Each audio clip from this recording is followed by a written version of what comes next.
Hello students, இந்த வருஷம் NEET ஃபிசிக்ஸில் எக்ஸ்பெக்ட் பண்ணக்கூடிய ஒரு சில கொஸ்டின்ஸோட டைப்பை நம்ம டிஸ்கஸ் பண்ணிட்டு இருக்கிறோம். இந்த கொஸ்டின் பாருங்க. A block is moved from configuration A to B. Find the work done find the work done by external force against gravity. So ஒரு பிளாக் இருக்குது, இந்த மாதிரி கொடுத்துருக்காங்க. எப்படி கொடுத்துருக்காங்க அப்படின்னா, ஒரு ஹரிசாண்டல் சர்ஃபேஸில் ஒரு பிளாக் ஒரு ரெக்டாங்கிள் ஷேப்ல இருக்குது. அது பார்த்தா தெரியுது. அதோட லென்த் வந்து பாத்தீங்கன்னா ஏ, பிரெத் வந்து பி. இப்படி இருக்கிற பிளாக்க இப்படி தூக்கி நிமித்தி வைக்கணும். அவ்வளவுதான். ஒரே பிளாக் தான்ப்பா. இந்த பிளாக்க இப்படி தூக்கி நிமித்தி வைக்கிறீங்க. ஸோ அவங்க தெளிவா சொல்றாங்க, இங்க இருந்த சென்டர் ஆஃப் மாஸ இந்த இடத்துக்கு ஷிஃப்ட் பண்றீங்கன்னே படத்துல கொடுத்துருக்காங்க. ஸோ இந்த பிளாக் இருக்குது அப்படின்னா, இந்த பிளாக்கோட மாஸ் இந்த இடத்துல தான் இருக்கும். ஏன்னா இது ஒரு ரெக்டாங்கிள் தானே. ஸோ ரெக்டாங்கிளை பொறுத்த வரைக்கும் அதோட மொத்த மாசும் இந்த சென்டர்ல கான்சன்ட்ரேட் ஆயிருக்கு. இந்த இடத்துல இருக்கக்கூடிய மாஸ இங்க நம்ம ஷிஃப்ட் பண்றோம். இந்த லென்த் யாரு? ஏ. இந்த லென்த் யாரு? பி. இப்போ இதை நிமித்தி வைக்கிறதுக்கு எவ்வளவு வேலை நடக்கும்னு கேட்குறாங்க. அப்போ ஒர்க் டன்னுக்கு நமக்கு ஃபார்முலா தெரியும். ஒர்க் டன்னு கேட்டாலே நம்ம என்ன பண்ணுவோம்? ஃபோர்ஸ் இன்ட்டு டிஸ்பிளேஸ்மென்ட் போடுவோம். இங்க ஃபோர்ஸ் யாரு? இந்த பிளாக்கை நான் தூக்கணும். தூக்கணும்னா that is weight. So weight என்ன? Mass into gravity. இந்த டிஸ்டன்ஸ் தான் மேட்டர். எங்க இருந்து எங்க தூக்க போறோம்? ஸோ இந்த என்டையர் பிளாக்கை ஒரு பாயிண்ட் மாஸா நம்ம ட்ரீட் பண்ணணும்னா, அந்த பாயிண்ட் மாஸ் எங்க இருக்கும்? இங்க இருக்கும். இங்க டிஸ்டன்ஸ் அப்படிங்கிறது, இந்த மாஸ் இங்க இருக்கிற மாஸை நம்ம இங்க லிஃப்ட் பண்றோம். So this is not the distance. இது டிஸ்டன்ஸ் இல்லப்பா. இதை ஜஸ்ட் திருப்பி வைக்கிறோம், அவ்வளவுதான்.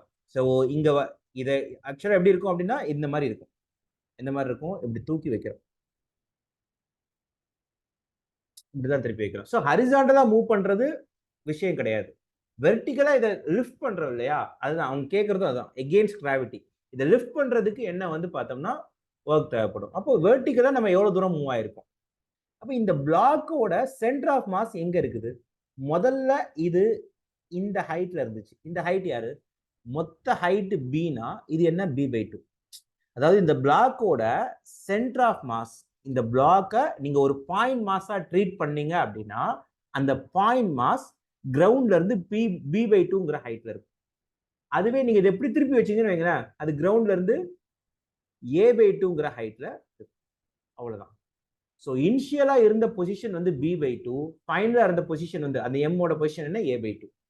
அப்போ டிஸ்டன்ஸ்ங்கிறது இங்க என்னன்னா, இந்த டிஸ்டன்ஸ் பார்க்கணும். இந்த டிஸ்டன்ஸ், இந்த மாஸ் எவ்வளவு தூரம் மூவ் ஆயிருக்கு இந்த பாயிண்ட்ல இருந்து, ஓகேயா? இந்த பாயிண்ட்டுக்கு அது மூவ் ஆயிருக்கு. அப்ப இது என்ன? a/2 மைனஸ் b/2 அல்லது a மைனஸ் b/2. ரைட்டா?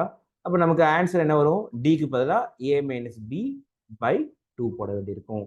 ஸோ அப்ப mg into a minus b/2. இது ஒர்க் டன் பை எக்ஸ்டர்னல் ஃபோர்ஸ்ன்னு கேட்டாங்கன்னா, சம்டைம்ஸ் கொஸ்டின்ல ஒர்க் டன் பை கிராவிட்டின்னு கேட்பாங்க. ஒர்க் டன் பை கிராவிட்டினா, கிராவிட்டி இங்க எங்க ஒர்க் பண்ணுது? நம்ம தானே வேலை செய்யறோம். அப்ப நம்ம செய்யற வேலை வந்து கிராவிட்டிக்கு எகென்ஸ்டா இருக்கு இல்லையா? அப்போ if they are asking work done by gravity, work done by கிராவிட்டின்னு கேட்டாங்கன்னா இந்த டேர்முக்கு அப்படியே நெகட்டிவ். இந்த டேர்முக்கு அப்படியே negative. So work done by கிராவிட்டின்னு கேட்டாங்கன்னா இது ஆன்சர்.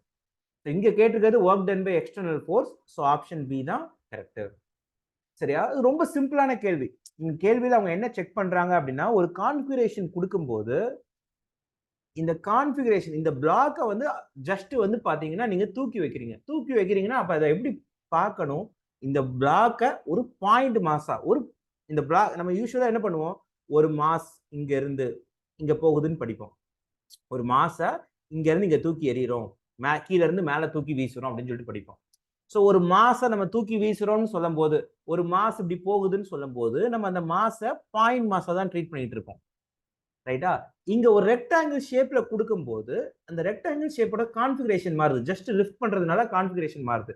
ஸோ நீங்க பண்ண வேண்டியது, இதோட சென்டர் ஆஃப் மாஸ் ஆரம்பத்துல எங்க இருக்கும்? இதோட சென்டர் ஆஃப் மாஸ் இனிஷியலா எந்த பொசிஷன்ல இருக்கும்?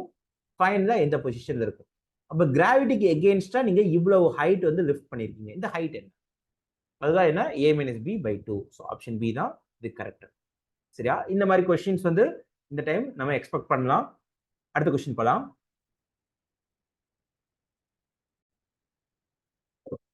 ஸோ இந்த கொஸ்டின் பாருங்க. A mass on spring oscillates up and down.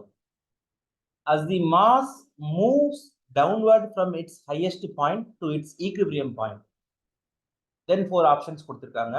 Net force is downward, net work done on the mass is negative, and the mass speeds up. அதாவது 3 இன்ஃபர்மேஷன் அவங்க மெயினா கேட்குறாங்க. ஒரு ஸ்ப்ரிங்ல வந்து ஒரு மாசை கட்டி தங்க விட்டுருக்காங்க. அது முன்னையும் பின்னையும் ஆசிலேட் ஆகுது. கரெக்டா? மாஸ் வந்து பாத்தீங்கன்னா அதோட ஹையஸ்ட் பாயிண்ட்ல இருந்து டவுன்வேர்டா மூவ் ஆகும் போது எதை நோக்கி மூவ் ஆகுது? ஈக்விலிபிரியம் பாயிண்டை நோக்கி மூவ் ஆகுது. அப்படி மூவ் ஆச்சுன்னா what will happen to net force? Net force என்ன ஆகும்? தென் நெட் ஒர்க் டன் என்ன ஆகும்? தென் மாஸ் வந்து ஸ்பீட் அப் ஆகுமா ஸ்லோ டவுன் ஆகுமா? இதுதான் கேள்வி. நீங்களே பாருங்க, ஒரு இது இருக்கு, ஒரு ஸ்ப்ரிங் இருக்கு, சும்மா இருக்கு ஸ்ப்ரிங். இந்த ஸ்ப்ரிங்ல இந்த எண்ட்ல மாசை கட்டிருங்க. சரியா? மாசை கட்டி விட்டுரும்.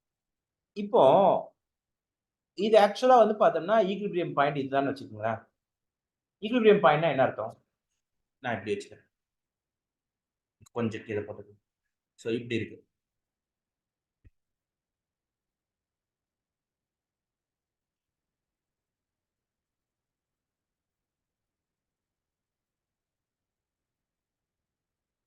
ஸோ இதுதான் எனக்கு என்ன ஈக்விலிபிரியம் பாயிண்ட்.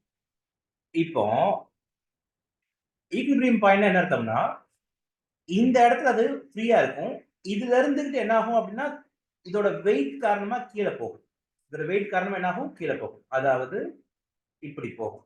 இந்த ஸ்ப்ரிங் என்ன ஆகும்னா கொஞ்சம் எக்ஸ்பேண்ட் ஆகும். ஸ்ப்ரிங் கொஞ்சம் எக்ஸ்பேண்ட் ஆகி இது பாட்டம் மோஸ்ட் பொசிஷனுக்கு போகும். ஸோ இப்படி இருக்கிற ஸ்ப்ரிங், நார்மலா இப்படி இருக்கிற ஸ்ப்ரிங், இந்த பொசிஷன்ல இருக்கக்கூடிய ஸ்ப்ரிங் இதோட வெயிட்னால கீழே போயிட்டு திருப்பி என்ன ஆகும்? ஸ்ப்ரிங் இழுத்து விட்டா என்ன ஆகும்? இப்படி இழுத்து விடுற ஸ்ப்ரிங்கை இழுத்து விட்டா திருப்பி என்ன ஆகும்? திருப்பி பேக்ல போயிட்டு மேல இதோட இந்த பொசிஷனுக்கு போகும். ஸோ யூஸ்வலா இந்த ஸ்ப்ரிங் என்ன ஆகும்னா இப்படி மேலையும் கீழையுமா ஆசிலேட் ஆயிட்டு இருக்கும். இங்க வரும், திருப்பி இங்க போகும், இங்க வரும், இங்க போகும். ஸோ இதுதான் அதோட ஆசிலேஷன். அப்ப இதுதான் அதோட டாப் மோஸ்ட் பாயிண்ட். இதுதான் டாப் மோஸ்ட் பாயிண்ட் அண்ட் இதுதான் என்ன? Bottom most point. இப்ப அவங்க கேட்கறது என்னன்னா ஹையஸ்ட் பாயிண்ட்ல இருந்து ஈக்விலிபிரியம் பாயிண்ட்டுக்கு வரும்போது, ஹையஸ்ட் பாயிண்ட்ல இருந்து ஈக்விலிபிரியம் பாயிண்ட்டுக்கு வரும்போது நமக்கு என்னதான் இருக்குன்னு கேட்கறாங்க. ஸோ இந்த பாயிண்ட்ல இருந்து இங்க வருதுப்பா. ஒரு விஷயம் நமக்கு கிளியர், ஃபோர்ஸ் எந்த டைரக்ஷன் இருக்குது? டவுன்வர்டா தான் இருக்குது. ஸோ நீங்க பாத்தீங்கன்னா தெரியும் ஃபோர்ஸஸ் என்ன? டவுன்வர்ட். அப்ப இந்த செகண்ட் ஆப்ஷனை ரிஜெக்ட் பண்ணிடலாம். ஸோ செகண்ட் இல்ல, ஃபோர்ஸ் வந்து கண்டிப்பா என்ன? டவுன்வர்ட் தான். ஏன்னா ஹையஸ்ட் பாயிண்ட்ல இருந்து ஈக்விலிபிரியம் தான் வருது. சென்டர்ல இருக்கிறது அதான் ஈக்விலிபிரியம் பாயிண்ட். ஒர்க் டன் என்ன? ஒர்க்குக்கு ஜெனரலா என்ன பார்த்தா? Force into displacement.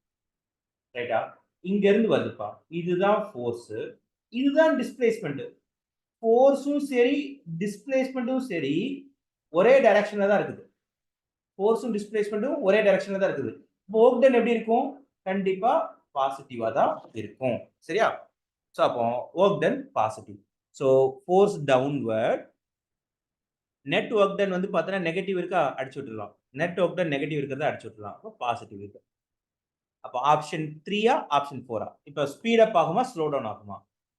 நீங்களே பாருங்க, ஒரு ஸ்ப்ரிங்கை இங்க இருந்து இழுத்து விடுறீங்க. இங்க இருந்து இழுத்து விட்டீங்க அப்படின்னா நீங்க இங்க தான் வந்து பாத்தீங்கன்னா யூ ஆர் அப்ளைங் ஸ்பீட். ஒரு ஸ்பீடை இங்க தான் ஜாஸ்தி அதுக்கு கிடைக்கும். அப்ப அது என்ன ஆகும்னா இழுத்துக்கிட்டு இப்படி வந்து இந்த இடத்துல ஸ்பீட் என்ன ஆயிரும்? 0 ஆயிரும். அதாவது பாட்டம் மோஸ்ட் பொசிஷனுக்கு போகும்போது அதோட ஸ்பீட் என்ன ஆயிரும்? 0 ஆயிரும். ஸோ திருப்பி இந்த இடத்துக்கு வந்தோடனே ஸ்ப்ரிங்கோட எனர்ஜி வந்து பார்த்தீங்கன்னா திருப்பி அதை மேலே இழுக்கும். மேலே இழுத்துட்டு மறுபடி மேலே வர வர வர ஸ்பீடு கூட்டிக்கிட்டே இருக்கும். இங்க வரும்போது திருப்பி அதோட ஒரிஜினல் ஸ்பீட் என்னவோ அது கிடைச்சிடும். திருப்பி இங்க இருந்து மேலே போகும்போது மறுபடியும் ஸ்பீட் என்ன ஆகிட்டே இருக்கும்? குறைஞ்சிட்டே வந்து இந்த இடத்துல ஸ்பீட் என்ன ஆயிரும்? 0 ஆயிரும். நல்லா புரிஞ்சுக்கணும். இதோட டாப் பாயிண்ட்லயும் சரி பாட்டம் மோஸ்ட் பாயிண்ட்லயும் சரி ஸ்பீட் 0. இங்க வரும்போது ஸ்பீட் 0 ஆயிரும், இங்க வரும்போது ஸ்பீட் 0 ஆயிரும். இங்க இருந்து கீழே வருது அப்படின்னா அதுக்கு காரணம் கிராவிட்டி. கிராவிட்டினால ஸ்பீட் என்ன ஆகுது? அதிகமாகும். சரியா? அப்போ ஸ்பீட் பாடி என்ன ஆகுது? இங்க இருந்து இங்க வரும்போது ஈக்விலிபிரியம் பாயிண்ட்க்கு வரும்போது ஸ்பீட் அப் ஆகும். ரைட்டா? அதுக்கப்புறம் ஸ்லோ டவுன் ஆகும். ஏன் ஸ்லோ டவுன் ஆகுது அப்படின்னா அதுக்கப்புறமும் கிராவிட்டி இருக்குது. ஆனா ஸ்ப்ரிங் என்ன பண்ணுது அப்படின்னா ஆப்போசிட்ல ஸ்ப்ரிங்கை நம்ம இழுக்கிறோம். ஸ்ப்ரிங் என்ன பண்ணுது அப்படின்னா அதை வந்து ஸ்ப்ரிங்கோட எலாஸ்டிக்னால வந்து பார்த்தீங்கன்னா அது என்ன ஆகுது அப்படின்னு பார்த்தீங்கன்னா கிராவிட்டி அதை அப்போஸ் பண்ணுது. ஸோ ஆக்சலரேஷன் குறையுது. ஆக்சலரேஷன் குறையிறதுனால ஸ்பீடு என்ன ஆகுது அப்படின்னா குறையுது. சரியா? அப்போ ஈக்விலிபிரியம் பாயிண்ட் வரைக்கும் தான் உங்களுக்கு கிராவிட்டி ஸ்ப்ரிங்கை டாமினேட் பண்ணும். ஈக்விலிபிரியம் தாண்டும் போது ஸ்ப்ரிங் வந்து பார்த்தீங்கன்னா கிராவிட்டியை டாமினேட் பண்ண ஆரம்பிச்சு. அப்ப ஆக்சலரேஷன் நெகட்டிவா போக ஆரம்பிக்கும். நெகட்டிவா போகும்போது இந்த இடத்துல ஆக்சலரேஷன் நெகட்டிவ், இங்க ஆக்சலரேஷன் என்ன பாசிட்டிவ். சொல்றது புரிஞ்சுக்கணும். ஏன்னா இந்த டாப் மோஸ்ட் பாயிண்ட்ல இருக்கும்போது ஸ்ப்ரிங்கை நீங்க ஃபுல்லா கம்ப்ரஸ் பண்ணி வச்சிருக்கீங்க. ஸ்ப்ரிங்கை ஃபுல்லா கம்ப்ரஸ் பண்ணி வச்சிருக்கீங்க அப்படின்னா மொத்த கிராவிட்டி அதை கீழே பிடிச்சி இழுக்க தான் பார்க்கும். ஏன்னா ஸ்ப்ரிங்கை தான் மொத்தமா கம்ப்ரஸ் பண்ணியாச்சு. அப்ப ஸ்ப்ரிங்ல இருந்து ஃபர்தரா ஃபோர்ஸ் கொடுக்கறதுக்கு எதுவும் இல்லை. நீங்க இழுக்க இழுக்க இழுக்க தான் ஸ்ப்ரிங்ல வந்து பார்த்தீங்கன்னா ஆப்போசிட்ல அந்த கேஎக்ஸ்ங்கிற ஸ்ப்ரிங் ஃபோர்ஸ் ஆக்ட் ஆகும். இந்த ஈக்விலிபிரியம் பாயிண்ட்டை தாண்டும் போது தான் இந்த கேஎக்ஸ் வெயிட்டை டாமினேட் பண்ணும். ஏன்னா நீங்க ஸ்ப்ரிங்கை நல்லா எக்ஸ்பேண்ட் பண்ணுவீங்க. ஓகேயா? அப்ப நல்லா புரிஞ்சுக்கணும். இந்த பாயிண்ட்ல ஸ்பீட் 0, டாப் மோஸ்ட் பாயிண்ட்ல. ஈக்விலிபிரியம் பாயிண்ட்ல ஸ்பீடு வந்து பார்த்தோம்னா இன்க்ரீஸ் ஆயிருக்கும். திருப்பி பாட்டம் மோஸ்ட் பாயிண்ட் வரும்போது ஸ்பீடு என்ன ஆயிரும் 0 ஆயிரும். அப்ப இங்க இருந்து இங்க வரும்போது மாஸ் என்ன ஆகும்? ஸ்பீட் அப் தான் ஆகும். ரைட்டா? ஸோ ஸ்ப்ரிங்கை நல்லா கம்ப்ரஸ் பண்ணிட்டு இழுத்து விட்டீங்க அப்படின்னா இங்க ஸ்பீடு 0, கீழே வர வர வர ஸ்பீடு கூடிட்டே இருக்கும். தென் சென்டர் பாயிண்ட்ல ஸ்பீடு மேக்ஸிமம் ஆகும், திருப்பி ஸ்பீடு இறங்கும். ஸோ நீங்க கிராஃப் பார்த்தீங்கன்னாலும் உங்களுக்கு புரியும். இதோட நம்ம கிராஃப் போடுவோம் இல்லையா? ஸ்ப்ரிங்கிறது இது என்ன எஸ்ஹெச்எம் தான் ஃபாலோ பண்ணும். Simple harmonic motion. எப்படி இருக்கும்? இது யாரு? இது யாரோட கிராஃப்? வியோட கிராஃபும் சரி, எஸ் ஓட கிராஃபும் சரி இப்படிதான் இருக்கும். இங்க வந்துட்டு பீக் பாயிண்ட் போயிட்டு திருப்பி 0க்கு வரும். ஓகேயா? ஸோ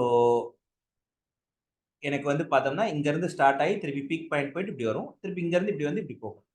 நீங்க வந்து இதை எடுத்துக்கிட்டீங்கனாலும் அதான் ரூல். இது ஒரு பெண்டுலம் எடுத்துக்கிட்டீங்கனாலும் சேம் ரூல் தான். இதுதான் ஈக்விலிபிரியம் பாயிண்ட். இது இந்த எண்டுக்கு போகுது, திருப்பி இங்க வருது. ஸோ இங்க ஒன்லி கிராவிட்டி தான் ரோல் பிளே பண்ணும். இங்க ஸ்ப்ரிங் வந்து பார்த்தீங்கன்னா ஆப்போசிட்டா என்ன பண்ணும்? கிராவிட்டியும் ஸ்ப்ரிங்கும் 2 பேருமே இருப்பாங்க. ஓகேயா? ஸோ ஒரு சிம்பிள் பெண்டுலம் பொறுத்த வரைக்கும் இதுதான் ஈக்விலிபிரியம் பாயிண்ட். ஒரு ஸ்ப்ரிங்கை பொறுத்த வரைக்கும் இந்த சென்டர் தான் ஈக்விலிபிரியம் பாயிண்ட். இந்த சென்டருக்கு மேல போச்சுன்னா கம்ப்ரஷன், ஃப்ரண்ட்டுக்கு சென்டருக்கு கீழே வந்துச்சுன்னா எக்ஸ்பான்ஷன். ஸோ எக்ஸ்பேண்ட் ஆக ஆக ஆக ஸ்பீடு என்னாகும்? குறையும். மேல போக போக போக கம்ப்ரஷன் ஆகும்போது என்னாகும்? ஸ்பீடு குறையும். ரைட்டா? ஸோ நமக்கு இந்த பாயிண்ட்ல இங்க வரும்போது ஸ்பீடு என்னாகும்? கண்டிப்பா அதிகமாக தான் ஆகும். ஸோ இதுல இந்த 2 விஷயத்தை ஈஸியா கெஸ் பண்ணிடுவீங்க. ஃபோர்ஸ் டவுன்வர்ட் தான், ஒர்க் டனும் பாசிட்டிவ் தான். அதை கெஸ் பண்ணிடலாம். ஸ்பீட் அப் ஆகுமா ஸ்லோ டவுன் ஆகுமா அப்படிங்கறத நம்ம கண் முன்னாடி நிறுத்தணும் அப்படின்னா ஒரு ஸ்ப்ரிங்கை இமேஜின் பண்ணணும். ஸ்ப்ரிங்கை நல்லா அழுத்திட்டு இழுத்து விட்டீங்க அப்படின்னா, அழுத்திட்டு விட்டுடுங்க, இழுத்து விட வேண்டாம். அழுத்தி நல்லா கம்ப்ரஸ் பண்ணி வச்சுட்டு தென் நல்லா பிடிச்சி ப்ரெஸ் பண்ணிட்டு விடுறீங்க அப்படின்னா இப்படி இருக்கும் இல்லையா? இந்த இடத்துல ஸ்பீடு கம்மி தான். ஏன்னா நீங்க தான் இங்க தான் விடுறீங்க, ஜஸ்ட் ரிலீஸ் பண்றீங்க. ஜஸ்ட் ரிலீஸ் பண்றீங்கன்னா இட் இஸ் லைக் வந்து பாத்தீங்கன்னா ஃப்ரீ ஃபாலிங் தான். இனிஷியல் வெலாசிட்டி என்னவா இருக்கும்? 0வா இருக்கும். கீழே போக போக போக ஸ்பீடு கூடும். தென் ஒரு பாயிண்ட்டுக்கு அப்புறம் ஸ்பீடு குறைய ஆரம்பிக்கும். அந்த ஸ்பீடு குறைய ஆரம்பிக்கும் போது ஸ்ப்ரிங் நல்லா என்ன ஆகும்? எக்ஸ்பேண்ட் ஆகும். ரைட்டா? அதை புரிஞ்சுக்கணும். ஓகேயா? ஸோ எஸ்ஹெச்எம் சிம்பிள் ஹார்மோனிக் மோஷனை நல்லா பார்த்துட்டு ஸ்ப்ரிங்கையும் பார்த்துட்டோம்னா இந்த கொஸ்டினை ஈஸியாக அட்டன் பண்ணிடலாம். இது வி கேன் ஆஸ்க். இதுல இருந்து வந்து பார்த்தீங்கன்னா மல்டிபிள் வெரைட்டில கொஸ்டின்ஸ் வந்து பார்த்தீங்கன்னா கேட்க முடியும். அடுத்த கொஸ்டின் போலாம். ஸோ இதுக்கு ஆன்சர் வந்து option 3. Force downward, work done positive, mass என்னாகும்? ஸ்பீட் அப் ஆகும். ஓகே. அடுத்து இந்த கொஸ்டின். ஸோ இது யூஸ்வலா கேட்குற கொஸ்டின் தான். என்ன கேள்வி அப்படின்னு பார்த்தீங்கன்னா, எ mass m moves in a circle on a smooth horizontal plane with a velocity v0 at radius r0. ஒரு பிளேன் இருக்கு, ஒரு டேபிள், இந்த டேபிள்ல ஒரு மாஸ் இருக்குது. இந்த மாஸ் வந்து பாத்தீங்கன்னா r0 அப்படிங்கிற ரேடியஸ்ல சுத்தி வந்துட்டு இருக்கு. தென் இந்த சென்டர்ல the mass is attached to a string which passes through a smooth hole in the plane as shown. இந்த மாஸ் இருக்கு இல்லையா? இந்த மாஸை வந்து ஒரு கயிறுல கட்டியிருக்காங்க. எதுல கட்டியிருக்காங்க? ஒரு கயிறுல கட்டியிருக்காங்க. இந்த கயிறு வந்து பாத்தீங்கன்னா இந்த டேபிளுக்கு சென்டர்ல ஒரு ஹோல் போட்டு அந்த கயிறை கீழே இழுத்து விட்டுருக்காங்க. The tension in the string is increased gradually. So அதாவது இந்த கயிறுல இருக்க டென்ஷன் இருக்கு பாத்தீங்களா? இதை கொஞ்சம் கயிறை பிடிச்சி இழுக்கிறாங்க. கயிறை பிடிச்சி இழுக்கும் போது and finally m moves in a circle of radius r0/2. அதாவது இதை மெதுவா பிடிச்சி இழுக்கிறாங்க. அதாவது இது சுத்துது. கயிறுல இருக்கக்கூடிய டென்ஷன் மெதுவா இன்க்ரீஸ் ஆகுது. இன்க்ரீஸ் ஆகுறதுனால நம்ம பிடிச்சி இழுக்கல, டென்ஷன் வந்து பார்த்தீங்கன்னா இன்க்ரீஸ் ஆகுது. இன்க்ரீஸ் ஆகுறதுனால இவ்வளவு பெரிய ரேடியஸ்ல சுத்திக்கிட்டு இருந்த இந்த மாஸ் சின்ன ரேடியஸ்ல சுத்த ஆரம்பிச்சிருக்கு. ஏன்னா இதை இழுக்கும் போது கயிறை நீங்க இழுத்தும் போது இப்படி இருக்கு இல்லையா, இது டேபிள், இது அந்த ஹோல், இந்த ஹோல் வழியா தான் கயிறு கீழே போகுது, இங்க தான் மாஸ் இருக்குது. நீங்க இந்த கயிறை கீழே இழுத்தீங்க அப்படின்னா வாட் வில் ஹேப்பன்? பாருங்க, இப்படி இருக்கிற கயிறை இந்த மாதிரி கீழே இழுத்துட்டீங்க அப்படின்னா இந்த பொசிஷன் என்ன ஆயிரும், இங்க வந்துடும். அப்போ இப்படி சுத்த ஆரம்பிச்சிருது, சின்னதா சுத்த ஆரம்பிச்சிடும். முதல்ல பெருசா சுத்திக்கிட்டு இருந்தது, அப்புறம் என்ன ஆகும், இந்த கயிறு கீழே வந்துருச்சு அப்படின்னா இது என்ன ஆகும், சின்ன ரேடியஸ்ல சுத்த ஆரம்பிக்கும். சரியா? இப்ப அவங்க கேட்கறது என்னன்னா, இனிஷியல் இருந்த ரேடியஸ் வந்து பார்த்தீங்கன்னா R0, இந்த ரேடியஸ் வந்து R0/2ன்னு மாறுது. அப்ப கைனடிக் எனர்ஜி என்ன ஆகும்னு கேட்கறாங்க. இந்த மாதிரி கேள்விகளை பொறுத்த வரைக்கும் நீங்க யோசிக்க வேண்டியது என்னன்னா, இனிஷியலா அதோட வெலாசிட்டி என்ன, V0. இந்த மாதிரி கொஸ்டின்ஸ் கொடுத்தாங்க அப்படின்னா, இங்க ரேடியஸ் சின்னதாகுது இல்லையா, ரேடியஸ் சின்னதாகுது அப்படின்னா வெலாசிட்டி என்ன ஆகும்னு பார்க்கணும். ஃபர்ஸ்ட் இங்க இந்த ரேடியஸை சின்னது பண்றதுக்கு, குறைக்கிறதுக்கு நம்ம ஏதாச்சும் எக்ஸ்டர்னலா ஃபோர்ஸ் கொடுக்குறோமான்னு பார்த்தா இங்க எக்ஸ்டர்னலா எந்த ஃபோர்ஸுமே ஆக்ட் ஆகுறது இல்ல. ஜஸ்ட் வந்து பார்த்தீங்கன்னா இந்த மாஸ் வந்து ஒரு கயிறோட அட்டாச் ஆயிருக்குது. இந்த கயிறு கீழே போகிறதுனால இதோட ரேடியஸ் வந்து குறையுது, அவ்வளவுதான். ஸோ வெளியில இருந்து எந்த விதமான எக்ஸ்டர்னல் ஃபோர்ஸும் வந்து பார்த்தீங்கன்னா ஆக்ட் ஆகிறது கிடையாது. அப்போ இங்க டார்க் வந்து பார்த்தீங்கன்னா 0 தான். இங்க டார்க்கே இல்ல. எக்ஸ்டர்னலா எந்த டார்க்குமே கிடையாது.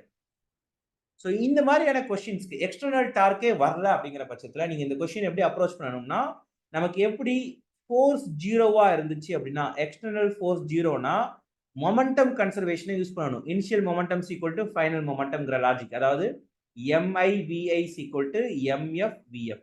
Initial momentum is equal to final momentum லாஜிக்கை யூஸ் பண்ணணும். அதே மாதிரி எக்ஸ்டர்னல் டார்க் 0னா initial angular momentum is equal to final angular momentum. Angular மொமெண்டத்துக்கு என்ன ஃபார்முலா? MV, இது கூட யாரை மல்டிப்ளை பண்ணும், R மல்டிப்ளை பண்ணும். சோ இனிஷியலா இருந்த வெலாசிட்டி V0, இனிஷியலா இருந்த ரேடியஸ் R0. மாஸ் அதே தான் இருக்கும். ஃபைனல் வெலாசிட்டி எனக்கு என்னன்னு தெரியாது, லெட்ஸ் சே V1 வச்சுக்கிறேன்னா. ஃபைனல் ரேடியஸ் என்னன்னா அவங்க கொடுத்திருக்காங்க R0/2ன்னு கொடுத்திருக்காங்க. சோ M கேன்சல் ஆயிருச்சு அப்படின்னா R0 கேன்சல் ஆயிருச்சுன்னா V1 என்ன ஆகுது, 2 டைம்ஸ் அதிகமாகும். ரேடியஸ் 2 டைம்ஸ் குறைஞ்சதுன்னா ஆட்டோமேட்டிக்கா வெலாசிட்டி என்ன ஆகுது, 2 டைம்ஸ் அதிகமாகும். So velocity 2 times அதிகமாகும் போது what will happen to kinetic energy? Kinetic energy தான் நமக்கு ஃபார்முலா தெரியுமா, half mv². So என்ன பண்றோம், half mv க்கு பதிலா என்ன போடுறோம், 2v0 the whole square. அப்ப என்ன ஆயிரும், 2 square 4, 4/2 2, அப்ப 2mv0 square. So ஆன்சர் என்ன, A. So எல்லா இடத்துலயும் v0. ரொம்ப சிம்பிளான கேள்வி. பட் கேள்வியை பொறுத்த வரைக்கும் நம்ம என்ன பண்ணணும் அப்படின்னா, ஆங்குலர் மொமெண்டம் கான்ஸ்டன்டா இருக்கு அப்படிங்கிற லாஜிக்கு நம்ம அட்டைன் பண்ணாதான் இந்த கொஸ்டினை சால்வ் பண்ண முடியும். ஓகேயா? So initial angular momentum equal to final angular momentum. இந்த மாதிரி கேள்விகள் கொடுத்துருந்தாங்க அப்படின்னா, ரேடியஸ் குறையுது, வெலாசிட்டி அதிகமாகுது, ஆங்குலர் வெலாசிட்டி கூடுதுன்னு கொடுப்பாங்க. ரேடியஸ்க்கு வேற என்ன கொடுப்பாங்க அப்படின்னா, ஆங்குலர் வெலாசிட்டியில கொஸ்டின் கொடுப்பாங்க. இப்படிலாம் கொடுக்கும்போது நீங்க என்ன யோசிக்கணும் அப்படின்னா, is there any external torque? வெளியில இருந்து யாராச்சும் வந்து டார்க் இன்டியூஸ் பண்றாங்களா? இல்ல. அப்படிங்கிற பட்சத்துல angular momentum, initial angular momentum is equal to final angular momentum. So conservation of angular momentum principle இருந்து we can expect question. இதுல இருந்து நிறைய டைம் கேட்டிருக்காங்க, பட் இருந்தாலும் இந்த வாட்டியும் நம்ம எக்ஸ்பெக்ட் பண்ணலாம் conservation of angular momentum. So அடுத்த கொஸ்டின் பாருங்க. அடுத்து, a pump motor is used to deliver water at a certain rate from a given pipe. To obtain thrice as much water from the same pipe in the same time, the power of the motor has to be increased to. So முதல்ல question பார்க்கணும். ஒரு pump வந்து வாட்டரை delivery பண்ணிடுது at a certain rateலன்னு கொடுத்துருக்காங்க. ஒரு பைப்ல இருந்து ஒரு பைப்ல தண்ணி வருதுப்பா, தண்ணி வருது. இந்த தண்ணி எங்க இருந்து வருது அப்படின்னா, ஏதோ ஒரு டேங்க்ல இருந்து நம்ம தண்ணியை எடுத்து இந்த பைப் வழியா டெலிவரி பண்றோம். இதை டெலிவரி பண்றதுக்கு நம்ம எதை யூஸ் பண்றோம் அப்படின்னா, ஒரு மோட்டார் யூஸ் பண்றோம், பம்ப் மோட்டார். வீட்டில் யூஸ் பண்றோம் இல்லையா, கீழே பாட்டம்ல என்ன இருக்கும், டேங்க் இருக்கும், மோட்டார் பம்ப் வச்சிருப்போம். மோட்டர் போடும் போது என்ன பண்ணுவோம், பம்ப் வேலை செஞ்சு கீழே இருக்க தண்ணி மேலே போகும் இல்லையா. ஸோ மேலே தொட்டியில வந்து பாத்தீங்கன்னா தண்ணி விழும். நீங்க பார்த்துருப்பீங்க, வீட்டு மாடியில் என்ன வச்சிருப்போம், டேங்க் வச்சிருப்போம். அந்த டேங்க்ல தண்ணி எப்படி விழும், நம்ம மோட்டர் போட்டோம்னா அந்த டேங்க்ல தண்ணி விழும். ஸோ ஒரு பம்ப் மோட்டார் வந்து பாத்தீங்கன்னா நம்ம ஒரு பவர் கொடுக்குறோம், இந்த மோட்டருக்கு என்ன பண்றோம், ஒரு பவர் கொடுக்குறோம். இது வாட்டரை செர்டன் ரேட்ல டெலிவரி பண்ணுது. முதல்ல இந்த லெசன், இந்த கொஸ்டின் எந்த லெசன், மெக்கானிக்ஸ் ஆஃப் ஃப்ளூயிட். ஏன்னா இது ஃப்ளூயிட பத்தி பேசுது. ஃப்ளூயிடோட மூவ்மெண்ட்னு பேசும்போது நமக்கு இந்த கொஸ்டின் என்ன மெக்கானிக்ஸ் ஆஃப் ஃப்ளூயிட். சர்டன் ரேட்ன்னு கொடுக்கும்போது நமக்கு ஃப்ளூயிட் மெக்கானிக்ஸை நீங்க படிக்கல அப்படிங்கிற பட்சத்துல இந்த சர்டன் ரேட் அப்படிங்கிற வார்த்தை வந்து கன்ஃபியூஸ் பண்ணும். வாட் இஸ் இது ரேட் அப்படின்னா என்ன? ரேட் ஆஃப் ஃப்ளூயிட் ஃப்ளோ அப்படின்னு கொடுத்துட்டாங்களா? எந்த ஒரு ஃப்ளூயிடுக்கும் ரேட் ஆஃப் ஃப்ளூயிட் ஃப்ளோ கொடுத்துருக்காங்க அப்படின்னா ரேட் ஆஃப் ஃப்ளோ அப்படின்னு கொடுத்தாங்க அப்படின்னா அது எதை பேசுது அப்படின்னா அதுக்கு பேரு டிஸ்சார்ஜ்னு சொல்லுவாங்க. அல்லது அந்த ரேட் அப்படிங்கிறது எதை மீன் பண்ணும் அப்படின்னா வால்யூமெட்ரிக் ரேட்டை தான் மீன் பண்ணும். ஒரு செகண்டுக்கு எத்தனை மீட்டர் கியூப் வருது? யூஸ்வலா நம்ம கன்வென்ஷனலா பேசும்போது லிட்டர்ல சொல்லுவாங்க. ஒரு செகண்டுக்கு எத்தனை லிட்டர் வருதுன்னு சொல்லுவாங்க. ஸோ ரேட் ஆஃப் ஃப்ளூயிட் அப்படின்னா வால்யூம் பை டைம் தான் அதோட ரூல். என்ன? வால்யூம் பை யூஸ்வலா Q அப்படிங்கிற லெட்டர்ல நம்ம சொல்லுவோம். சரியா? அல்லது வால்யூம் பை டைம். இதுதான் டிஸ்சார்ஜ். இதுதான் ரேட். இப்போ இந்த வால்யூம் பை டைம் உதாரணத்துக்கு வந்து பாத்தீங்கன்னா ஒரு செகண்டுக்கு 10 மீட்டர் கியூப் தண்ணி வந்து பார்த்தோன்னா ஃபில் ஆகுதுன்னு வைங்களேன். ஸோ ஒரு செகண்டுக்கு 10 மீட்டர் கியூப் 10 மீட்டர் கியூப்ங்கிறது ரொம்ப ஜாஸ்தி. லெட்ஸ் சே ஒரு 1 மீட்டர் கியூப்னு வச்சுக்கலாம். ஒரு செகண்டுக்கு 1 மீட்டர் கியூப் தண்ணி ஃபில் ஆகுதுன்னு வைங்க. நீங்க இந்த பம்ப் மோட்டர் இருக்கு இல்லையா? இதோட பவர அதிகப்படுத்துறங்க. To obtain thrice as much water from the same pipe. அதே பைப் வச்சுக்கங்க. ஆனா தண்ணி இன்னும் வேகமா வரணும். ஒரு செகண்டுக்கு 1 மீட்டர் கியூபா விழுந்தது 3 மீட்டர் கியூபா விழணும் அப்படின்னா, இங்க இருந்த பவர போல இங்க இருக்கக்கூடிய பவர் எவ்வளவு டைம்ஸ் இன்கிரீஸ் ஆகணும்? சோ இந்த கொஸ்டின பிராக்டிஸ் பண்ணியிருந்தீங்க அப்படின்னா இது ஒரு சிம்பிளான கொஸ்டின். பட் ஃபர்ஸ்ட் டைம் பார்க்குறீங்க அப்படின்னா கொஸ்டின் கன்ஃப்யூசிங்கா தான் இருக்கும். சரியா? சிம்பிளான கேள்வி தான். வால்யூம் பை டைம 3 டைம்ஸ் அதிகப்படுத்தணும். ஒரு செகண்டுக்கு பர்ட்டிகுலர் டிஸ்சார்ஜ் இருந்தது 3 டைம்ஸ் டிஸ்சார்ஜ் கூடுச்சு அப்படின்னா பவர் எவ்வளவு டைம்ஸ் நம்ம கூட்டணும். So first we have to discuss what is power. What is power? பவர்னா நமக்கு என்ன தெரியும்? Energy by time. இல்லையா? சிம்பிளான ரூல் என்ன? Energy by time. ஒரு பைப்ல தண்ணி வருது. ஓகேயா? எனர்ஜி பை டைம்னா இந்த பைப்ல வரக்கூடிய தண்ணிக்கு என்ன இருக்கும்? ஒரு ஸ்பீட் இருக்கும். இந்த தண்ணி என்ன இருக்கும்? ஒரு மாஸ் இருக்கும். கரெக்ட்டா? தண்ணியோட மாஸ் இருக்கும். சோ எனர்ஜிங்கிறது என்னன்னா, பேசிக்கா ஒரு பைப்ல தண்ணி வருது அப்படின்னா, அதுக்கு என்ன இருக்கும்? Kinetic energy. ரைட்? இது இங்க. So half m v square by இப்போ இப்போ நீங்க நல்லா கவனிச்சுக்கங்க. அதே பைப்ல இருந்து ஃப்ளோ ரேட் 3 மடங்கு அதிகமாகணும் அப்படின்னா, யாரு 3 மடங்கு அதிகமாகணும்? ரேட் வந்து பாத்தீங்கன்னா 3 மடங்கு அதிகமாகணும். ரேட்டுக்கு என்ன formula? Volume by time. So இது வெலாசிட்டிப்பா, இது வால்யூம் பை டைம். வால்யூம நீங்க 3 டைம் அதிகப்படுத்தணும் அப்படின்னா, வால்யூமுக்கு என்ன ஃபார்முலா? நமக்கு தெரியும். இந்த ஏரியா இன்டு லென்த்.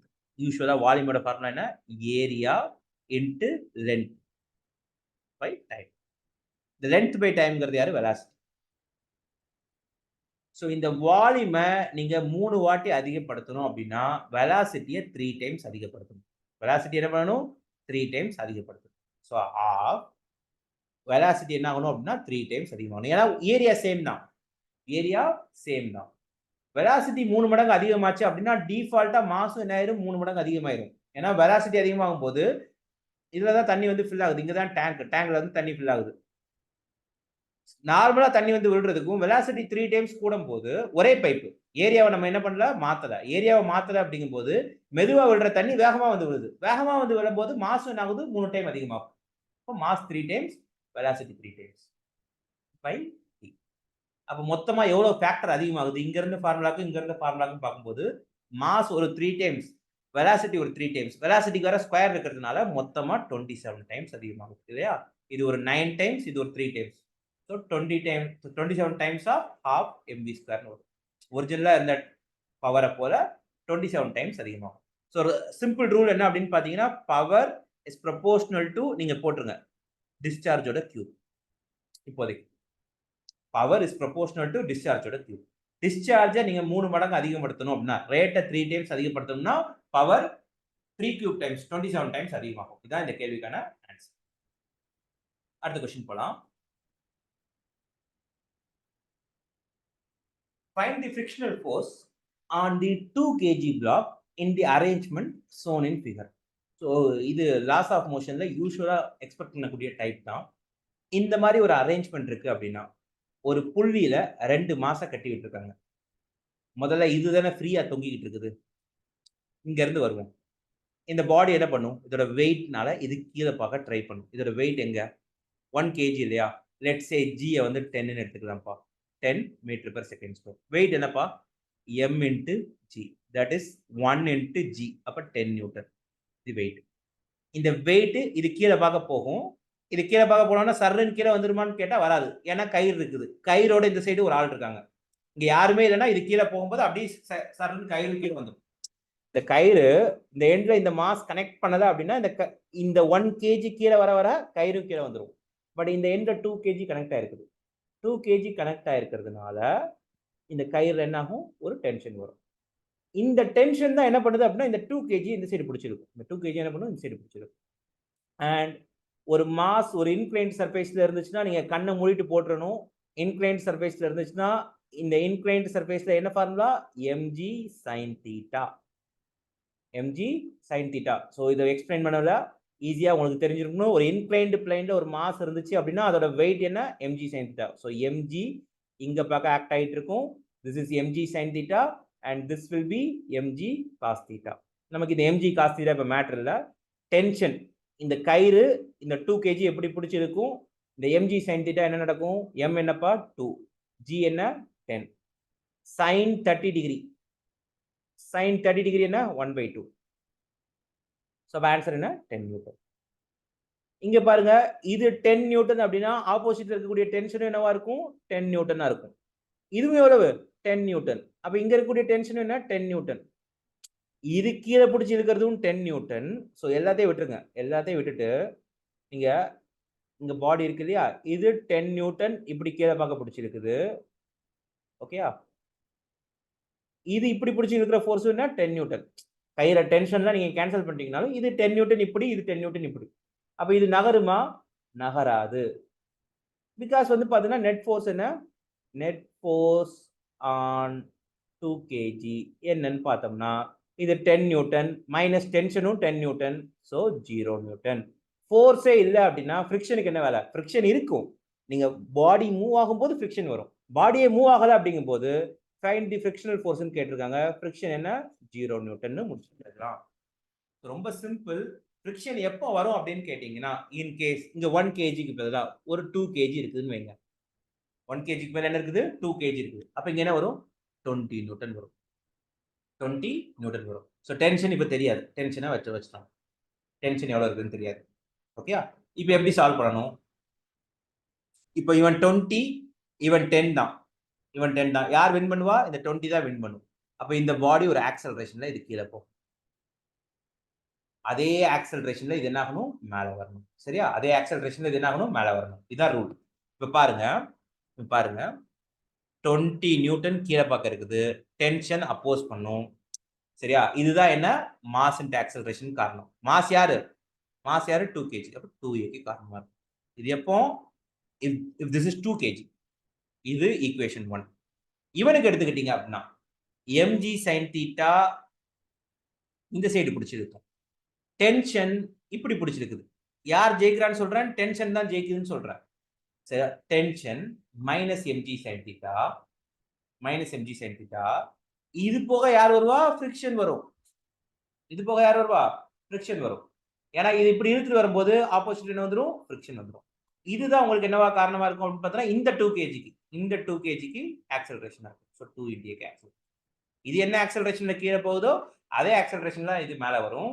பட் இங்க ஈக்குவேஷன் 20 மைனஸ் டென்ஷன், அதாவது இதோட weight minus tension equal to இதுல இருக்கக்கூடிய நெட் ஃபோர்ஸ். இங்க ஈக்குவேஷன் டென்ஷன் வின் பண்ணிடும். ஸோ டென்ஷன் மைனஸ் வெயிட் கிடையாது, வெயிட்டோட சைன் காம்பனன்ட். இது போக யார் வருவா? ஃப்ரிக்ஷன் வரும். ஓகேயா? ஸோ இந்த ஃப்ரிக்ஷன் எப்படி கண்டுபிடிக்கணும்? இந்த கோஎஃபிஷியன்ட் ஆஃப் ஃப்ரிக்ஷன் வச்சுட்டு நம்ம கண்டுபிடிக்கணும். F is equal to என்ன formula? mu into n and n-ங்கிறது என்ன? mg cos θ. ஸோ இங்க இருந்து F கண்டுபிடிச்சி F வச்சுக்கிட்டு நம்ம என்ன கண்டுபிடிச்சிடலாம்? டென்ஷனும் கண்டுபிடிச்சிடலாம், ஆக்சலரேஷனும் கண்டுபிடிச்சிடலாம். ஸோ இங்க கேள்வி இங்க 1 kgன்னு கொடுத்திருந்ததுனால இங்க 1 kgன்னு கொடுத்ததுனால இதுவும் 10 நியூட்டன், mg sin θன்னு சொல்லப்படக்கூடிய இந்த காம்பனண்டும் 10 நியூட்டன். ஸோ டென்ஷனுக்கு வேலையை டென்ஷன் என்ன ஆகும், இங்கேயும் டென்ஷன் இருக்கும், இங்கேயும் டென்ஷன் இருக்கும். ஸோ இங்கேயும் டென்ஷன் 10, இங்கேயும் அதே டென்ஷன் 10. ஸோ இதுக்கு மேலே ஆக்ட் ஆகக்கூடிய நெட் ஃபோர்ஸ் 0. ஸோ ஃப்ரிக்ஷனும் இருக்காது. மூவ் ஆச்சுன்னா தான் ஃப்ரிக்ஷன் வரும், மூவ் ஆகலைன்னா ஃப்ரிக்ஷன் வராது. ஸோ ஆன்சர் என்னதுக்கு 0 நியூட்டன். அடுத்த கொஸ்டின் போகலாம். ஸோ இப்போ பாருங்க, a rod rest on frictionless ice. Forces that are equal in magnitude and opposite in direction are simultaneously applied to its ends as shown.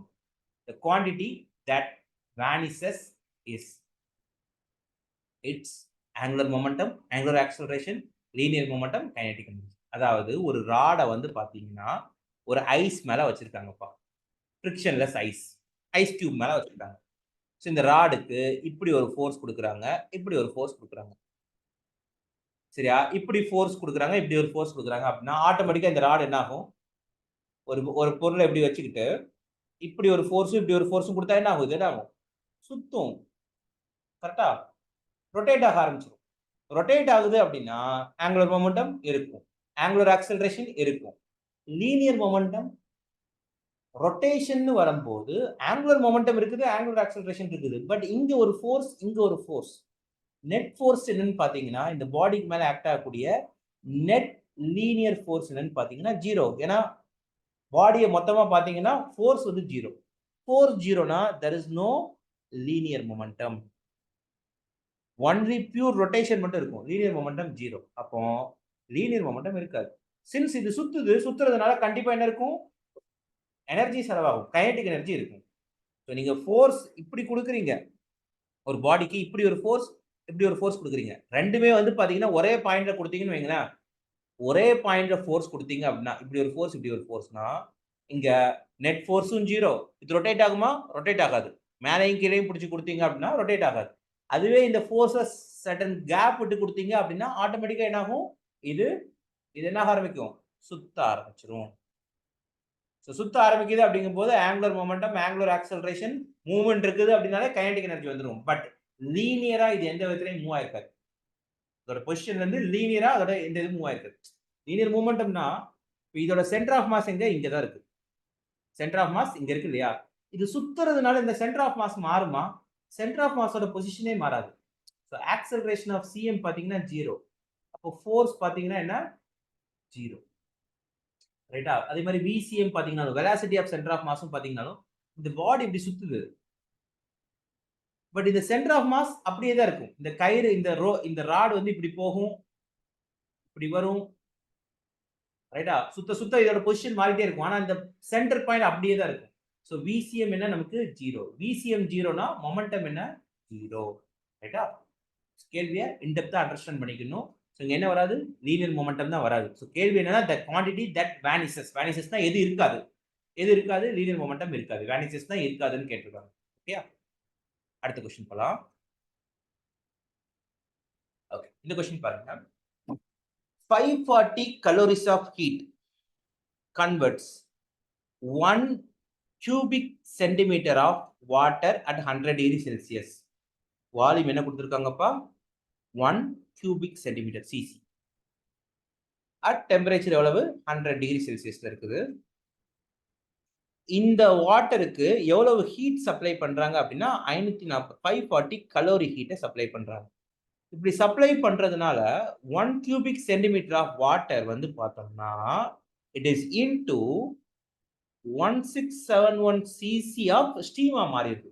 So இவ்வளவு volume வேற ஒரு வால்யூமா மாறிடுது. இனிஷியலா இருந்த வால்யூம் இது, ஃபைனல் வால்யூம் இது. ஒரே டெம்பரேச்சர் தான். ஏன்னா 100 டிகிரி செல்சியஸ்ல தான் நமக்கு என்ன நடக்கும், பாயிலிங் நடக்கும், எவாபரேஷன் நடக்கும். தண்ணி என்ன ஆகுது, லிக்விடா இருக்கக்கூடிய தண்ணி ஆவி ஆகுது, ஸ்டீமா மாறுது. ஸோ அதுக்கு லிக்விடா இருக்கும்போது சின்ன டிராப்பா இருக்கும், ஆவி ஆகும்போது அது என்ன ஆகும், எவாபரேட் ஆகும்போது அது என்ன ஆகும், எக்ஸ்பேண்ட் ஆகும் இல்லையா, எக்ஸ்பேண்ட் ஆகும். அந்த எக்ஸ்பேண்ட் ஆகிற வால்யூம் தான் என்ன, 1671 சிசி.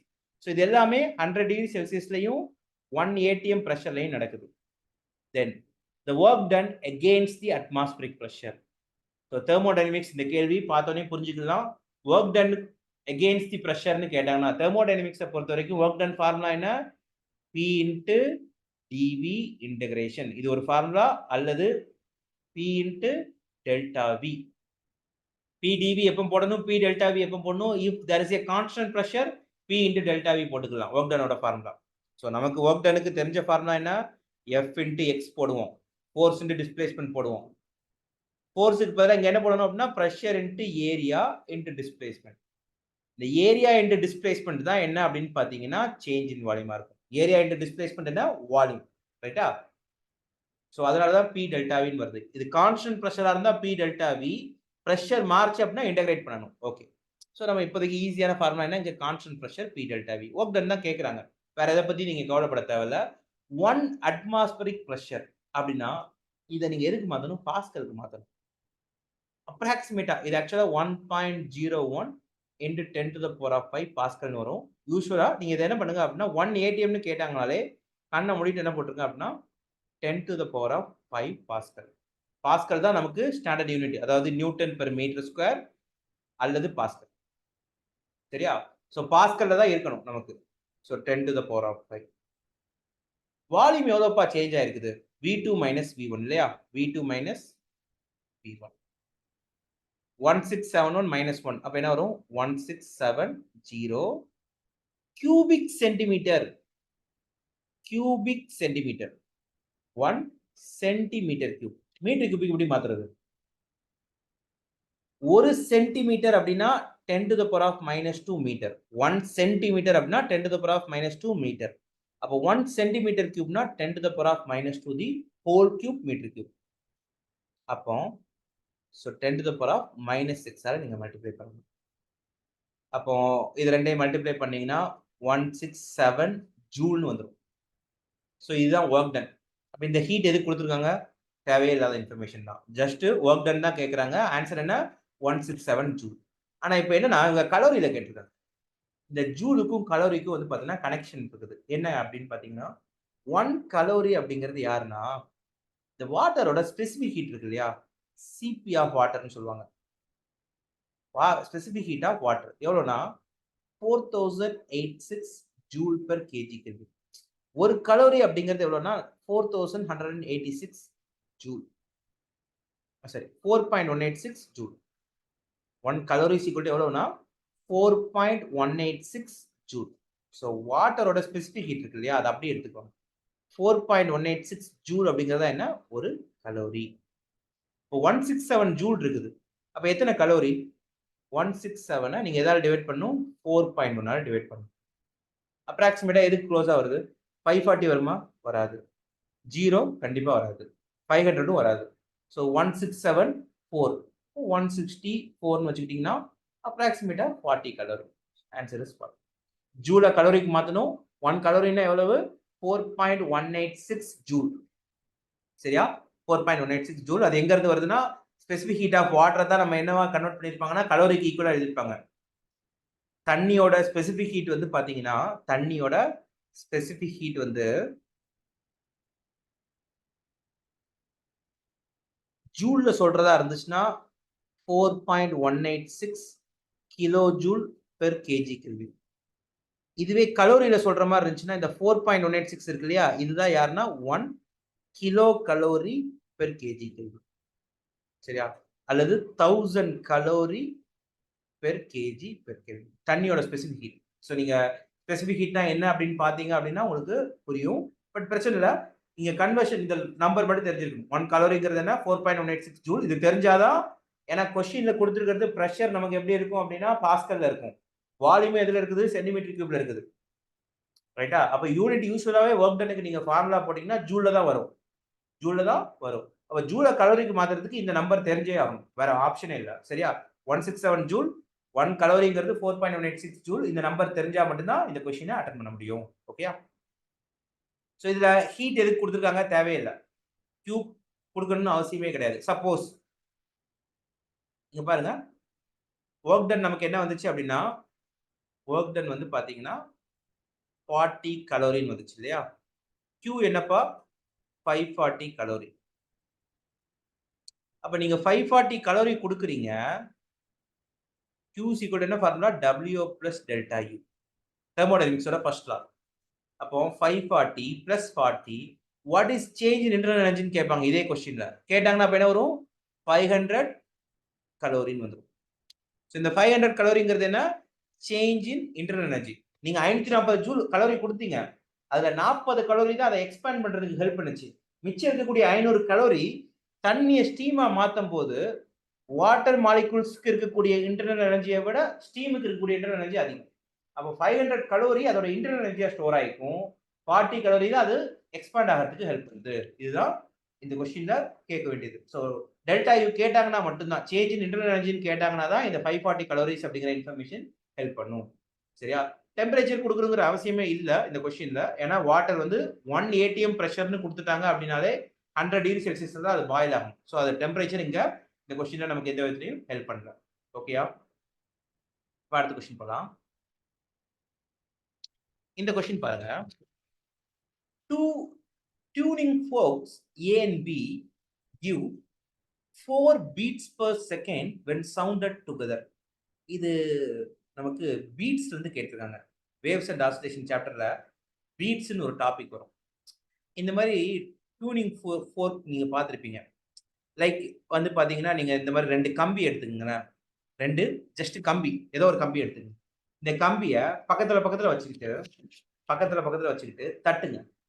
இதையும் அடிங்க. ஏதாச்சும் ஒரு இன்னொரு கம்பி வச்சு இதையும் அடிங்க. இதுவும் வைப்ரேட் ஆகும், இதுவும் வைப்ரேட் ஆகும். இந்த பீட் எப்ப ஃபார்ம் ஆகும் தெரியுமா? இது ஏன்னு வச்சுக்கோங்க, இது பின்னு வச்சுக்கோங்க. இந்த பீட் ஃபார்ம் ஆகிறது இதுக்கு ஒரு ஃப்ரீக்வன்சி இருக்கும். லெட்ஸ் சே நியூ ஏ. இதுக்கு ஒரு ஃப்ரீக்வன்சி இருக்கும். அதை நியூ பின்னு வச்சுக்கலாம். அல்லது ஃப்ரீக்வன்சிக்கு நம்ம எஃப்னு பேர் கூட யூஸ் பண்ணிக்கலாம். FA, FP. இது ரெண்டும் கிட்டத்தட்ட சேம் ஃப்ரீக்வன்சில வைப்ரேட் ஆகும்போது இந்த ஃப்ரீக்வன்சி டிஃபரன்ஸ்னால ஒரு பீட் வந்து பார்த்தீங்கன்னா ஃபார்ம் ஆகும். சரியா?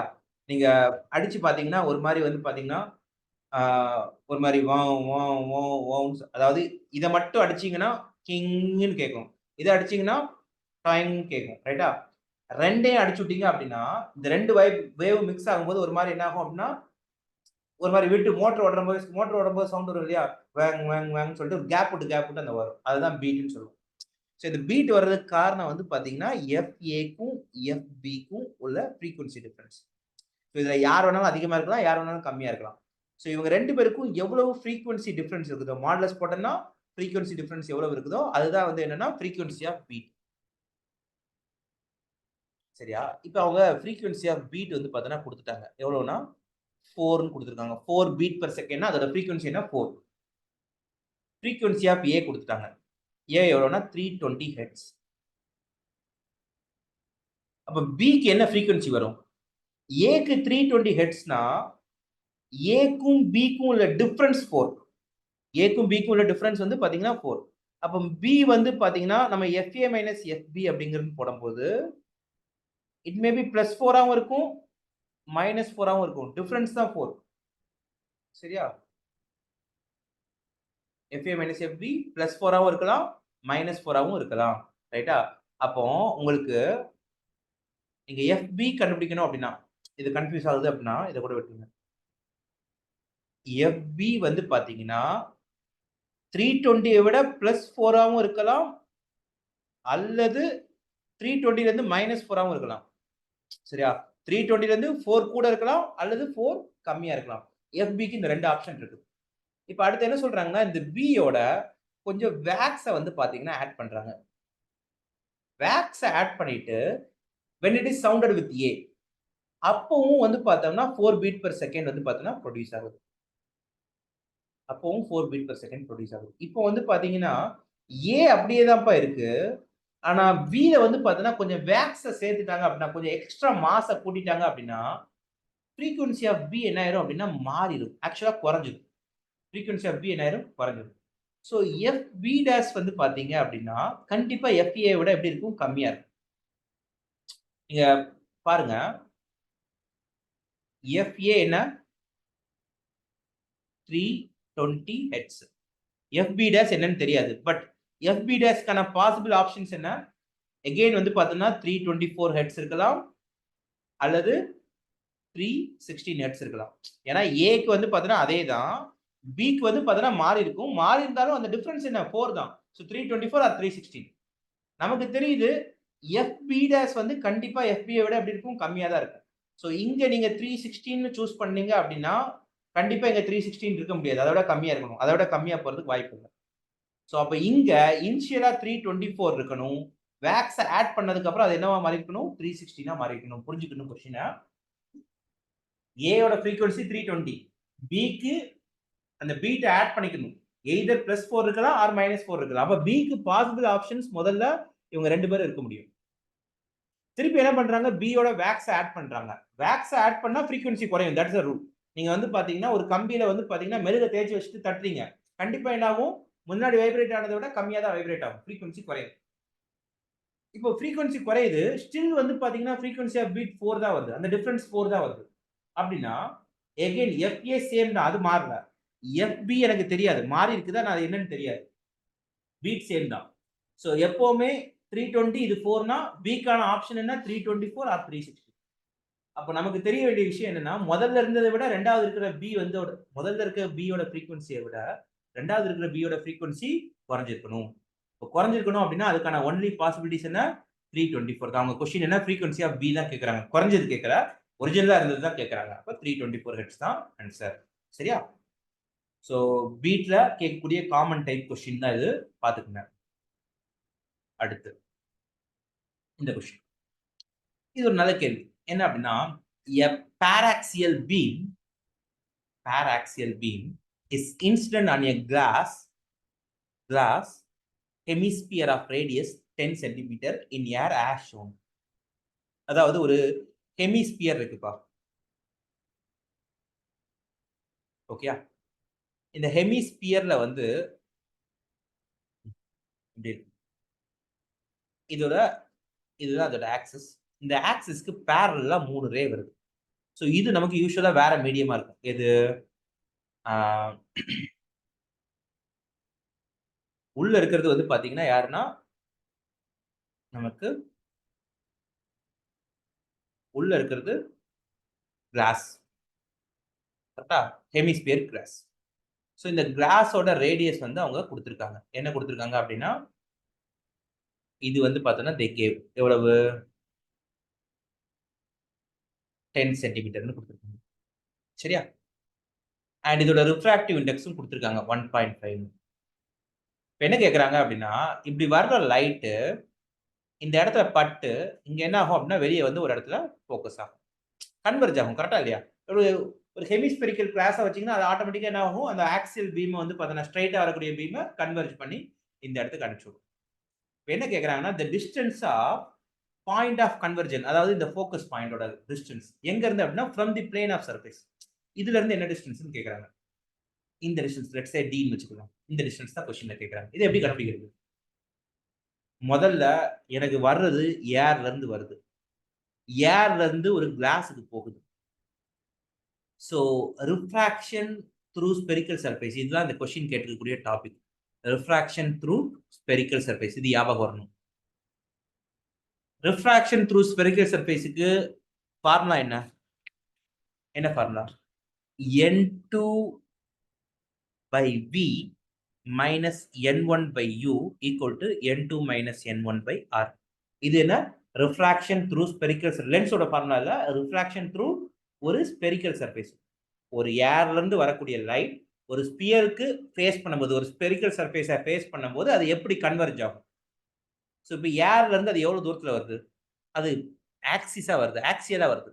ஆக்சியலா வருதுன்னா அது எவ்வளவு தூரத்துல இருந்து வருது? எங்க இருந்தோ வருது இல்லையா? எங்க இருந்தோ வருது. இது பர்டிகுலர் டிஸ்டன்ஸ்ல தான் வருதுன்னு சொல்ல. இந்த இடத்துல தான் ஆப்ஜெக்ட் வச்சிருக்காங்கன்னா ஸ்பெசிஃபிக்கா கொடுக்கல. யூ வந்து பேரலா வருது அப்படின்னாலே இப்போ யூ என்ன? ஆப்ஜெக்டோட பொசிஷன் தானே யூ. யூங்கிறது என்ன? ஆப்ஜெக்டோட டிஸ்டன்ஸ். அது என்னங்க? Infinity, because it is paraxial. V தெரியாது. எதுல இருந்து வருது? ஏர்ல இருந்து வருது. ஏருக்கு ரிஃப்ராக்டிவ் இண்டெக்ஸ் என்ன? 1 ன்னு வச்சுக்கணும். மீடியமோட ரிஃப்ராக்டிவ் இண்டெக்ஸ் தான் அவங்க கொடுத்திருக்காங்க, தட் இஸ் 1.5. யூசுவலா ஏருக்கு என்ன? 1, மீடியமுக்கு 1.5. ரைட்டா? அண்ட் ரேடியஸ் வந்து 10 சென்டிமீட்டர்னு கொடுத்திருக்காங்க. அப்ப நீங்க என்ன கண்டுபிடிச்சா ஃபர்ஸ்ட் இது மோதின உடனே ஒரு இமேஜை கிரியேட் பண்ணும். அது எங்க இமேஜை கிரியேட் பண்ணுதுன்னு பார்த்துக்கலாம்.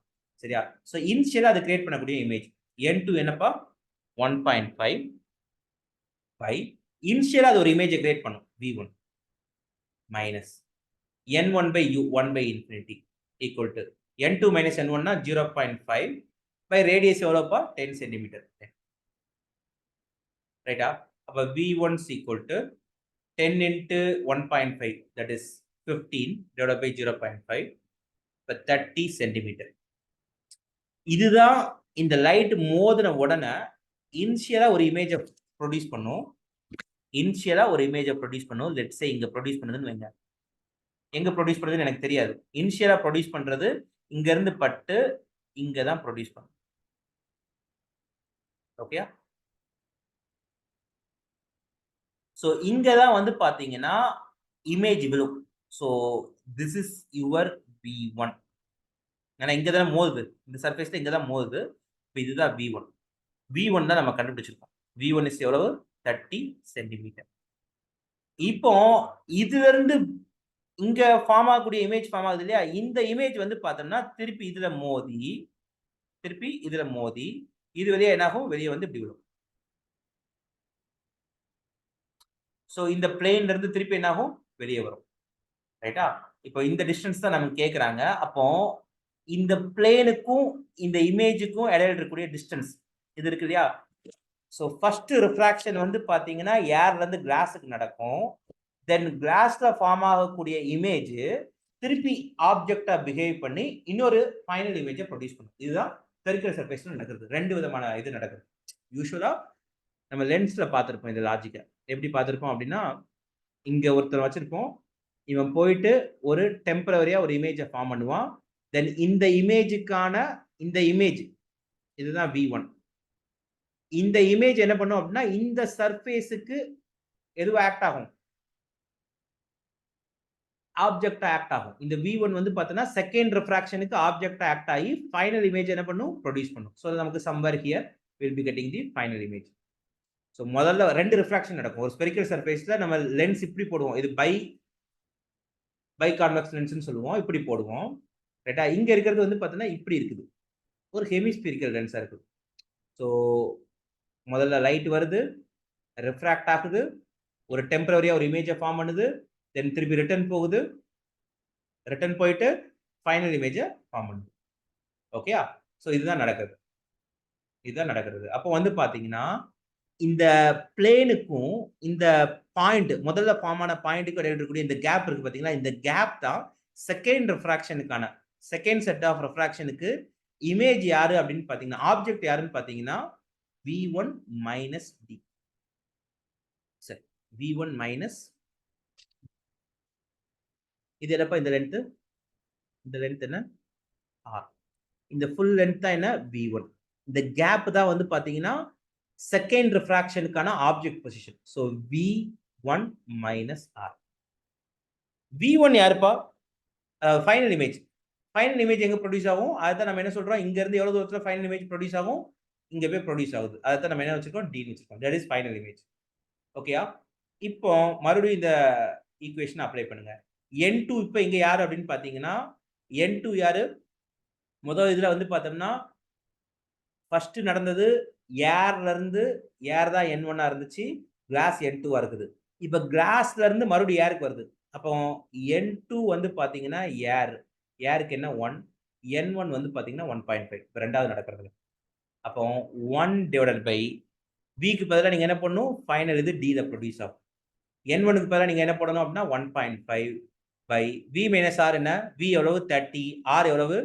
10. இப்போ V மைனஸ் R எவ்வளவு? 20 சென்டிமீட்டர். இப்போ 1.5 divided by 20 equal to N2 minus N1. N2 minus N1 என்ன அர்த்தம்?